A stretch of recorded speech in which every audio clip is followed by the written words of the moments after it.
Amigos y amigas radioyentes, les habla Luz González Rubio en Femenino Plural, una visión del mundo con enfoque feminista con la que intento rescatar la historia de mujeres olvidadas.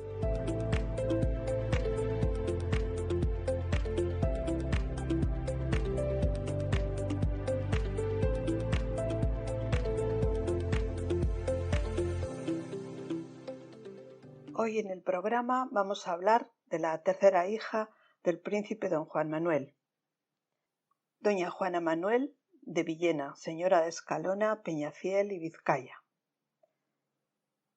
Era la hija de su tercera esposa, Blanca Núñez de Lara.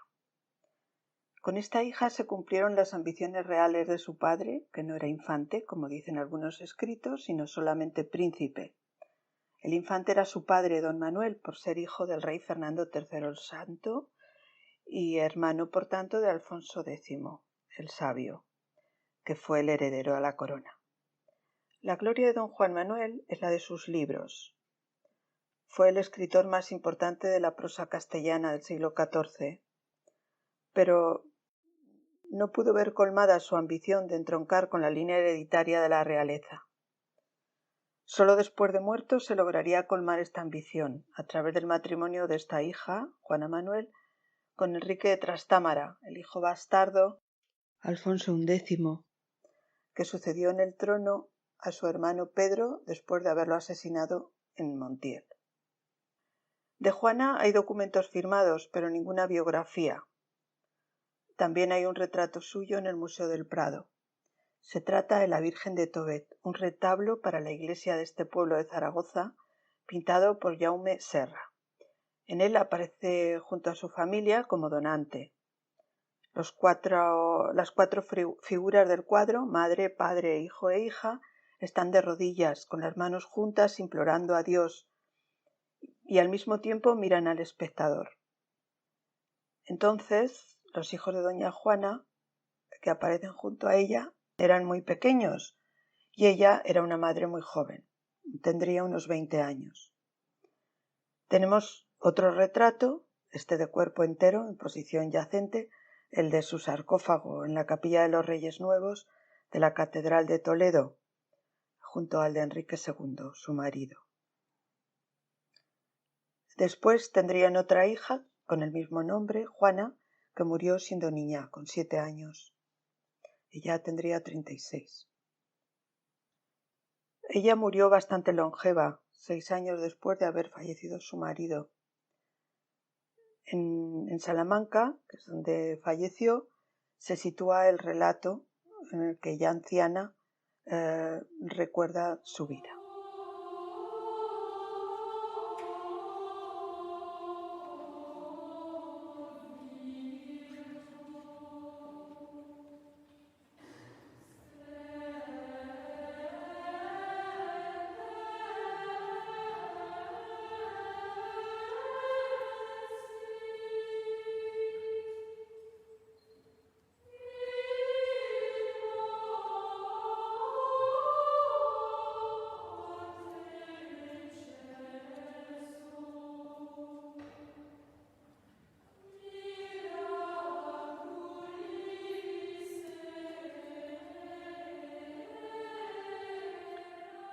No nos parecíamos tanto mi hija y yo como el pintor quiso hacer ver en nuestro retrato, el que nos hicieron para el cuadro de la Virgen de la Humildad, allá por los años 60 de este siglo.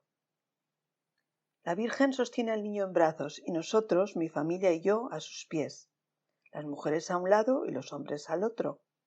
Leonor idéntica a mí y Juan idéntico a Enrique, iguales las caras y la vestimenta, pero los niños con cuerpos más pequeños. La verdad es que no se parecen mucho a cómo eran. Leonor, una niña que no había cumplido aún los 2 años, y Juan, que se parece a mí más que a su padre, 4 años mayor que su hermana. Todavía no había nacido mi pequeña Juana cuando nos pintaron. Ninguno de los bastardos de mi marido llegará nunca a parecerse tanto a su padre como lo que se parece mi hijo Juan en esta foto. Es imposible. El pintor sin duda quería agradarme y los hizo semejantes, la misma cabeza, las dos con corona y con las mismas ropas.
Trece hijos ilegítimos se le conocen a mi marido. Mujeres muchas, pero favorita ninguna. Al menos me tuvo ese respeto. Si todos ellos son hijos suyos, yo no lo sé. Alguno habrá que no lo sea, no me cabe duda. Él los ha reconocido, pero yo no lo haré nunca. No quiero verlos. Allá ellos y sus familias. A cada cual lo suyo. Tampoco me opondré a que se les dé mercedes. No lo hice en vida de Enrique. Pero reconocerles derechos de herencia, jamás. Mis hijos serán los únicos en todo, en títulos y heredades. Bastante me han hecho sufrir las infidelidades de mi marido. Una vez muerto el rey, sus madres ya no pueden hacerme sombra. No hay razón para tener celos.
No siento haber privado a mis hijos del cariño de más hermanos. Tenía que protegerlos y evitar las envidias y reyertas que hubieran surgido entre ellos por la sucesión.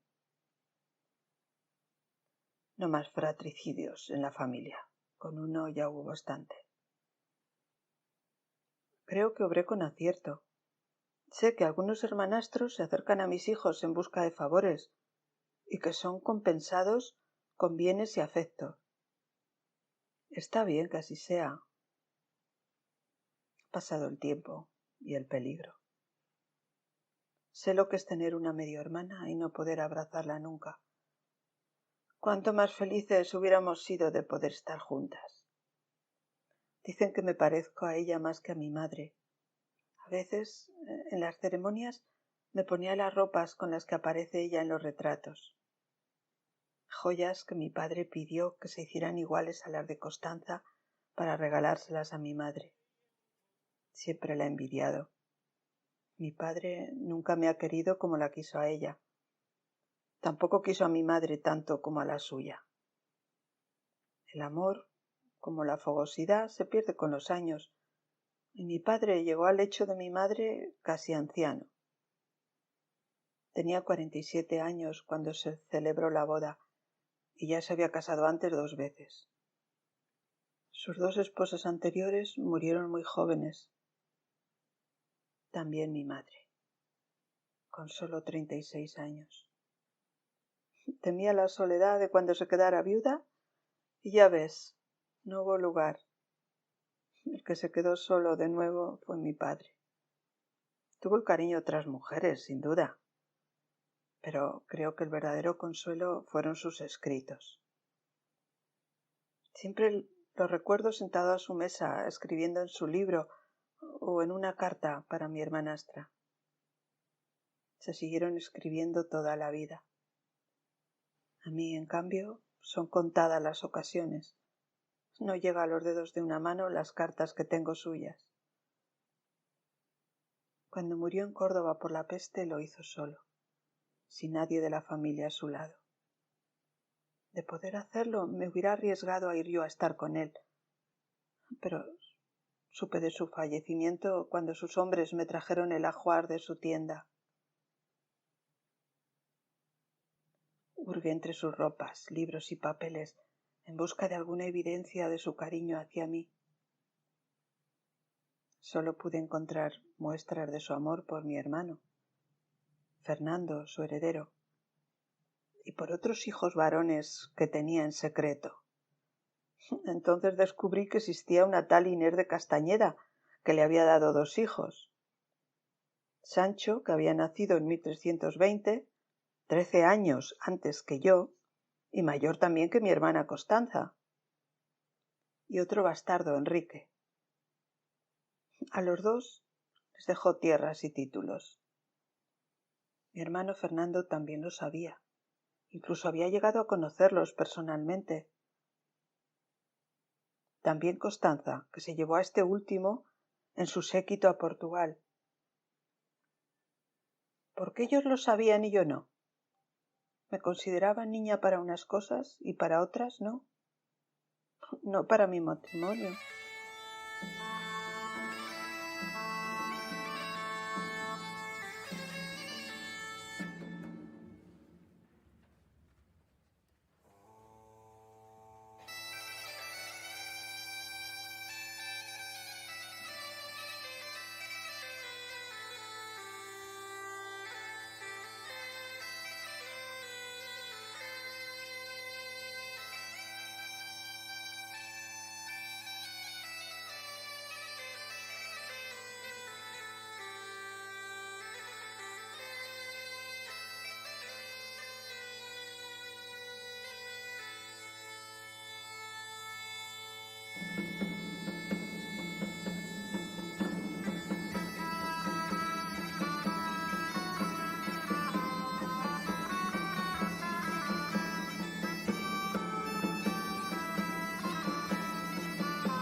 Muerto mi padre, fue mi hermano Fernando quien selló las alianzas con mi futura suegra para mi boda.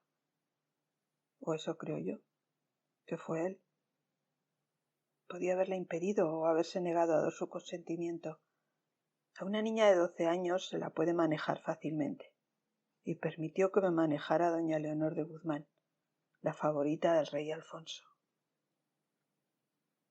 Ella fue la que dispuso mi boda. No sé si le gustó tanto a mi suegro. Seguro que no. Había estado en guerra con mi padre, y los rencores debían de estar vivos aún, aunque hubiera sido hacía mucho tiempo. Fue una guerra en la que el rey tuvo que replegarse y ceder a las demandas de don Juan Manuel. Mi padre hizo la guerra para que le devolvieran a su hija, y hasta llamó a los moros de Granada en su ayuda. Todavía duraba cierta enemistad entre las familias del rey Alfonso y la nuestra, por el repudio de mi hermana. Mi boda terminaría de limar asperezas. Por aquel tiempo el rey estaba enfermo. Yo podía recordarle aquel hecho, así que doña Leonor de Guzmán le ocultó nuestra boda. O eso es lo que me dijeron, para justificar que nos casáramos en secreto en Sevilla. Aquel año de mi boda fue el más aciago para las dos familias, no por mi matrimonio, sino porque fue el de las muertes de los dos hombres más importantes para nosotros y para Castilla. Mi suegro y mi padre morían con apenas unos meses de diferencia y por la misma causa, aquella peste que se llevó a tantos en estos reinos. Era el año del Señor de 1350.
Me hubiera gustado una ceremonia alegre y vistosa, con la luz del día y a la vista de todos.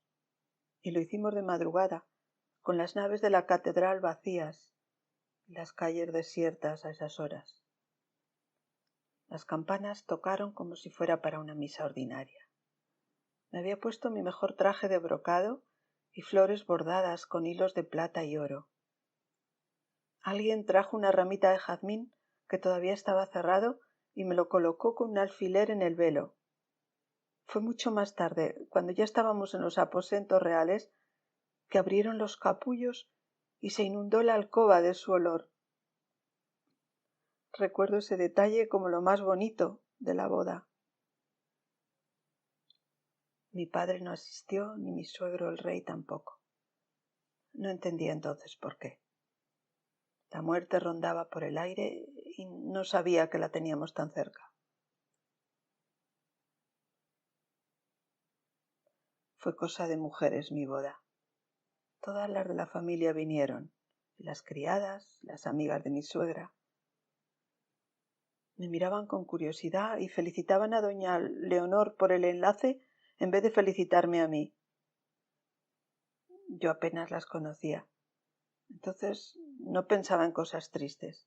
Ni siquiera me acordaba ya de mi hermanastra Constanza, que había muerto en Portugal de fiebres sobrevenidas tras el parto de su hijo. Qué ironías tiene la vida. Entonces, a escondidas, y ahora sale a la luz el linaje de mi familia para defender el derecho de mis hijos a la corona de Castilla. Mi padre tejió alianzas mediante bodas con líneas legítimas de sucesión para que sus descendientes fueran reyes. Y ahora lo van a ser los vástagos de mi marido, nietos de la favorita del rey.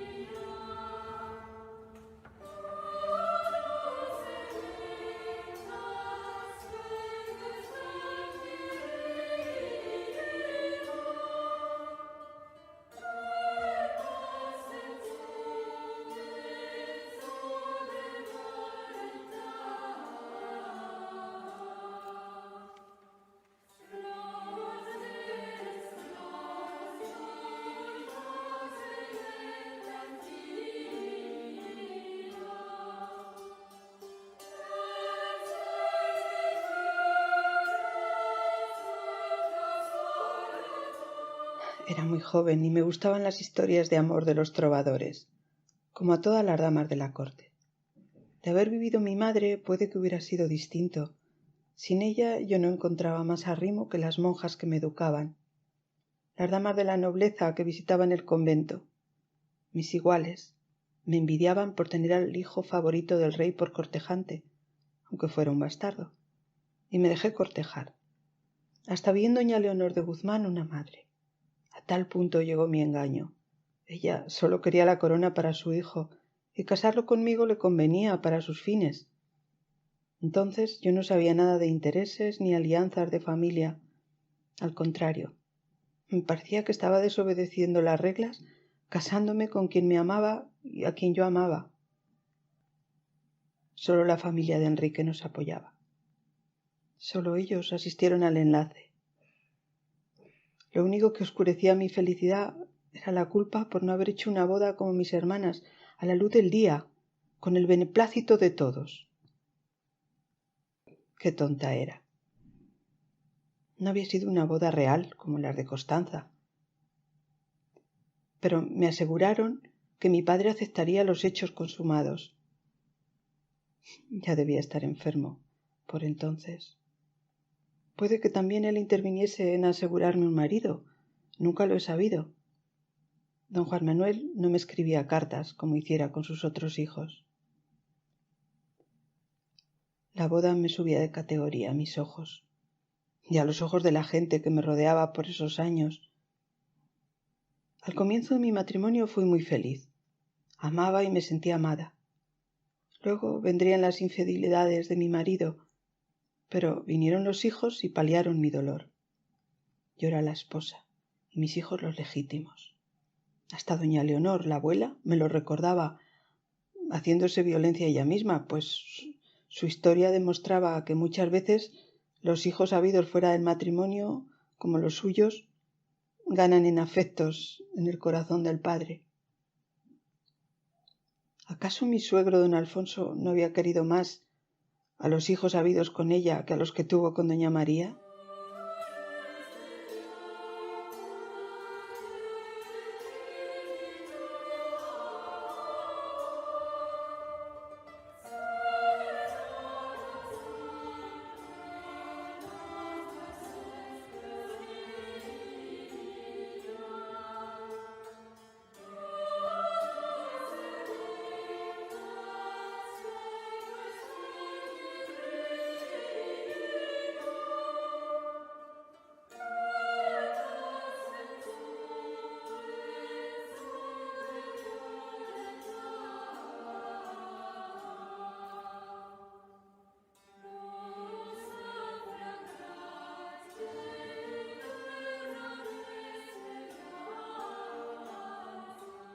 También es verdad que mi marido y sus hermanos eran más dignos de ser queridos que don Pedro. Para mí es fácil tomar partido. Yo amaba a Enrique y odiaba a Pedro y a su madre de oídas, desde mucho antes de conocerlos. Ellos habían sido la deshonra de mi familia. Por ellos hubo una guerra. Don Alfonso había repudiado a mi hermana para casarse con María, la heredera de Portugal. Aunque solo fuera por eso, yo tenía que estar de parte de doña Leonor, la mujer que nos hizo justicia al suplantar a la reina doña María en el corazón del rey. La usurpadora del lugar de mi hermana Constanza en el trono de Castilla recibió la misma medicina.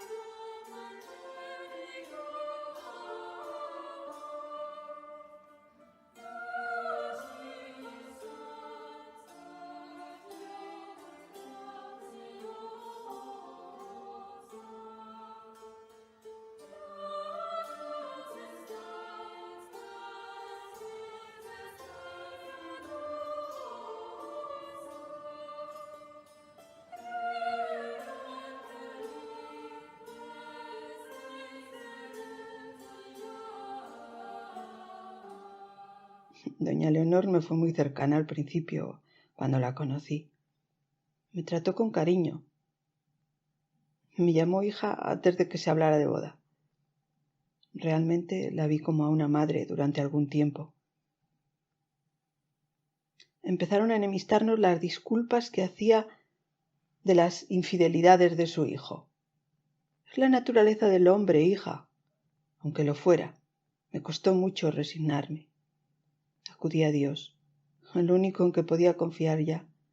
Mi único refugio desde entonces ha sido la Iglesia. Se acabó la felicidad ilusoria del amor humano. Ni siquiera el de los hijos es verdadero. Solo hacer el bien me ha traído alguna alegría.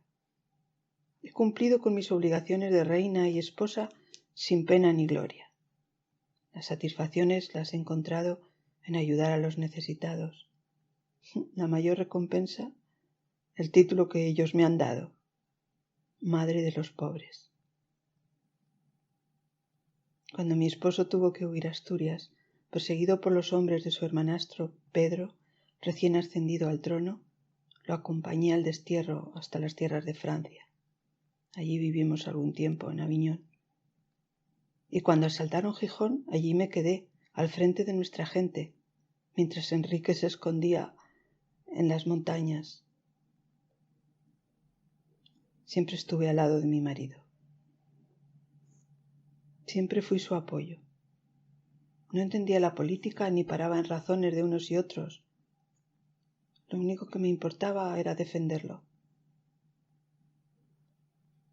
Desde que había muerto el rey Alfonso, tanto Pedro el heredero como su madre doña María habían hostigado a los nuestros, invadían nuestras tierras, ponían impuestos abusivos y nos humillaban con crueldad. La gente no estaba contenta con tener ese rey y apoyaron a Enrique para que sustituyera a su hermanastro, al que empezaron a llamarle el cruel. La crueldad de Pedro se vio todavía mayor con la encarcelación de mi suegra. ¿Qué culpa tenía ella de los actos de su hijo? Se dijo que fue doña Leonor quien empujaba a sus hijos a sublevarse. Esa fue la razón que esgrimieron para llevarla a prisión. A Enrique no podían haberle hecho más daño. No había otra persona en el mundo a la que quisiera más, ni otro dolor más grande que ver sufrir a su madre. Fueron muy injustos con ella. Una injusticia más de las que sufrimos las mujeres. ¿Acaso ella tuvo la culpa de que el rey la eligiese de mantenida y la hiciese madre de sus hijos? ¿Acaso podría haber hecho otra cosa que obedecer a su rey? Lloramos su muerte juntos, mi marido y yo. La lloramos todo el reino. Pedro se ganó el sobrenombre que le habían puesto. No sabíamos todavía que haría más méritos todavía para aquel apodo que el haber ajusticiado al amante de su padre. Aquel crimen fue el primero. Nos parecía que no podría haber otro mayor, pero no tardamos en comprobar que su crueldad no tenía límites. 7 años después asesinaría a Fadrique, el hermano bueno, el conciliador, el que asistió a su madre en la prisión de Talavera. Cuentan que cuando se despidió de ella estaba muy lejos de imaginar que él correría la misma suerte. Algunos culparon a doña María de la muerte de su rival, la favorita, y exculparon al rey don Pedro, el hijo legítimo, que no hacía sino cumplir el deseo de su madre. La hacían responsable a ella de su ejecución, puesto que don Pedro le había entregado a la prisionera para su custodia. Doña María acompañó a la prisionera desde los calabozos de Sevilla a los de Carmona y desde allí a Talavera, donde fue ejecutada. ¿Hablarían entre ellas las dos mujeres? ¿Qué cargos se hicieron la una a la otra? El dolor por la pérdida del hombre a las que las dos amaron no fue capaz de despertar en ellas ninguna complicidad. ¿Ninguna compasión tendría doña María por su prisionera?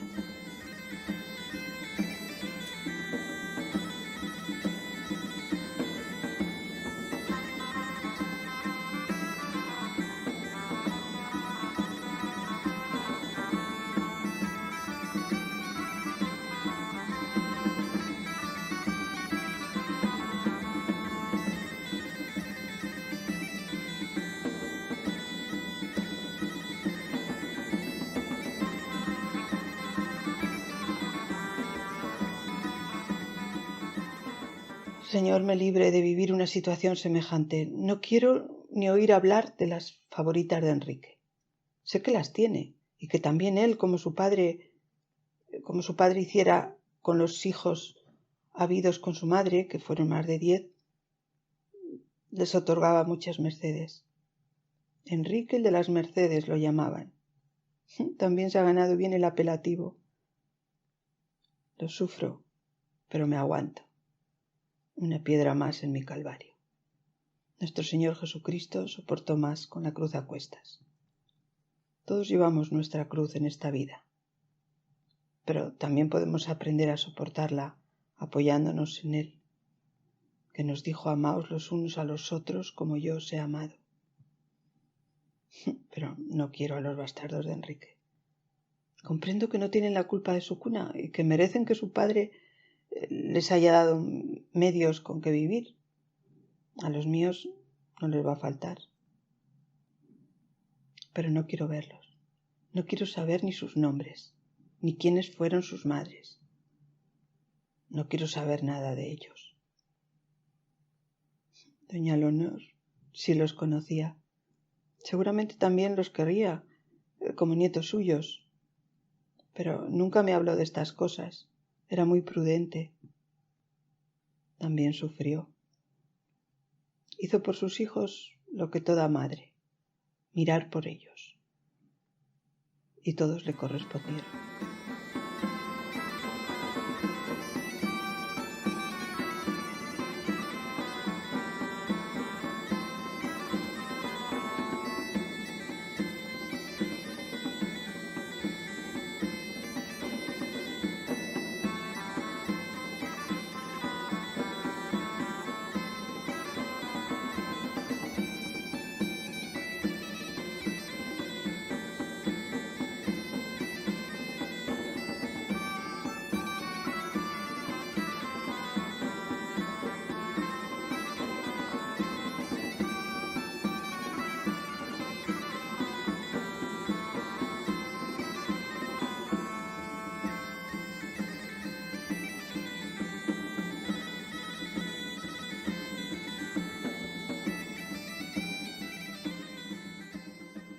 Hicieron lo imposible para liberarla de las iras del rey Pedro cuando la encarceló.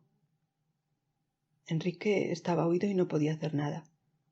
Fue Fadrique, el que más cerca estaba de la corte, quien más hizo.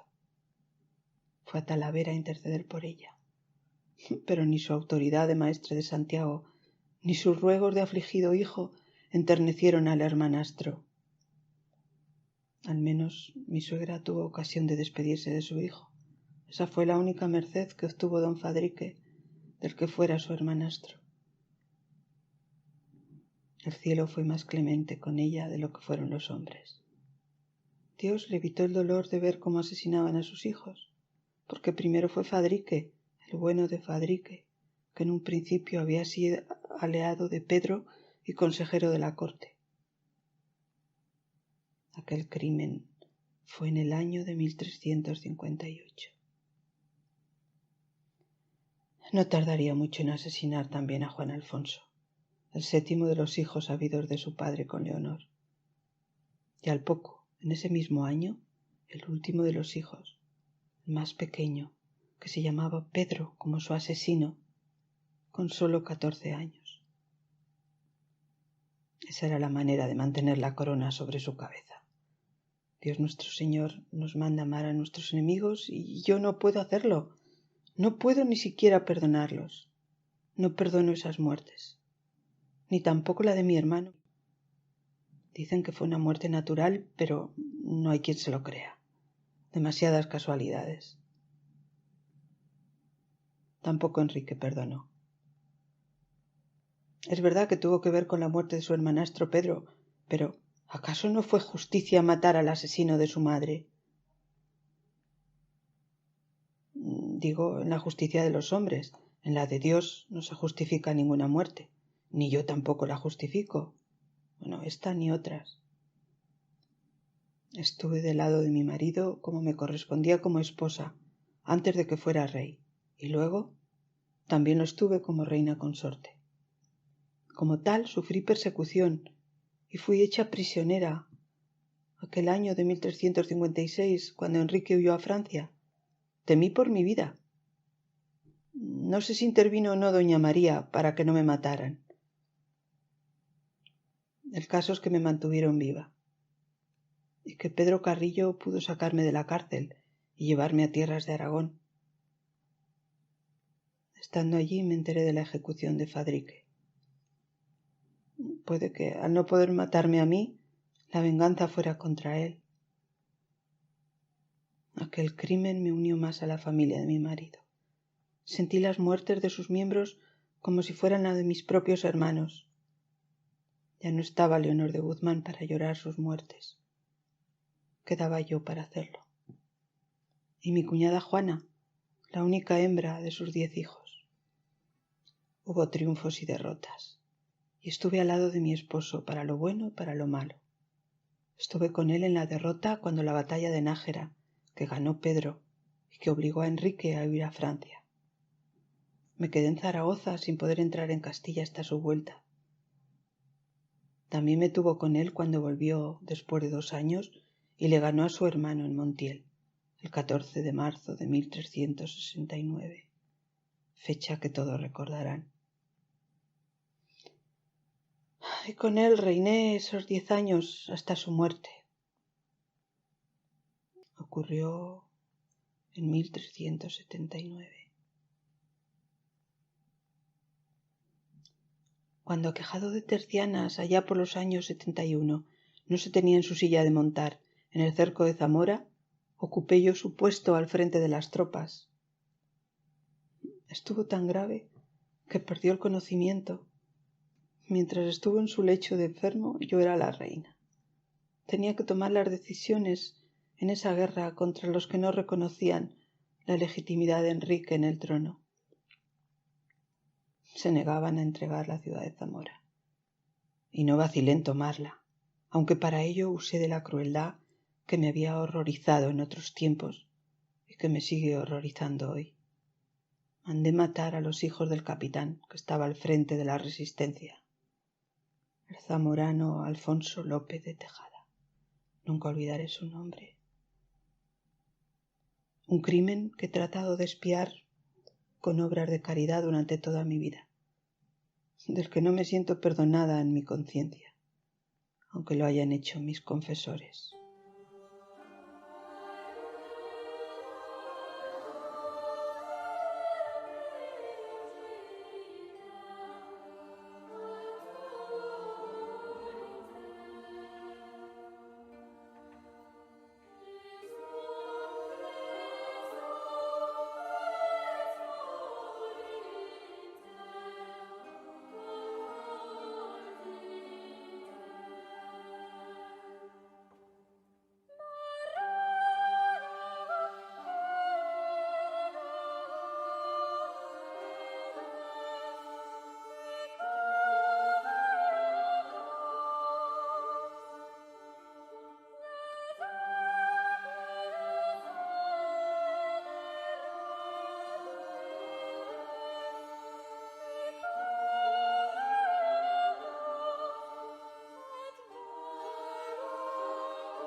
Sí, lo hice por cumplir con mi deber de reina, por amor a mi marido.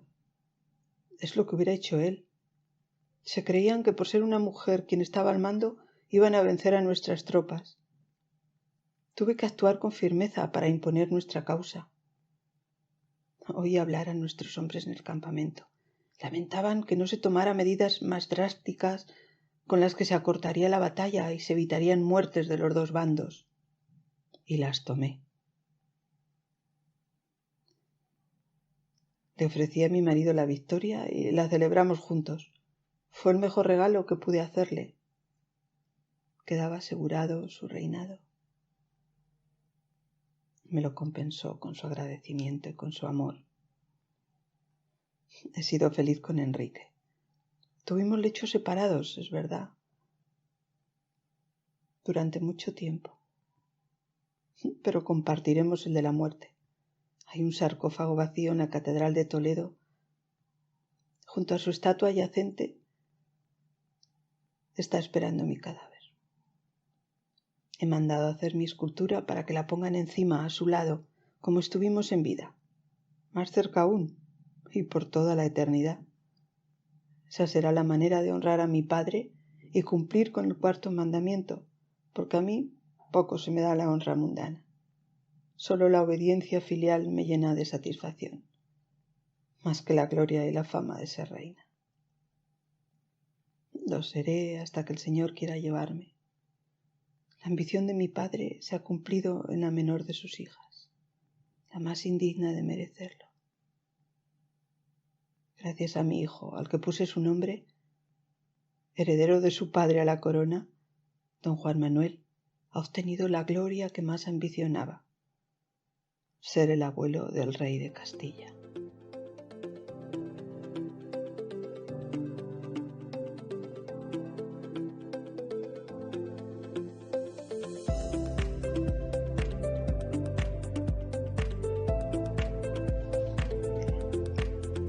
Si te interesa que trate algún tema o quieres contactar conmigo, puedes hacerlo dejando un mensaje en Primum Radio.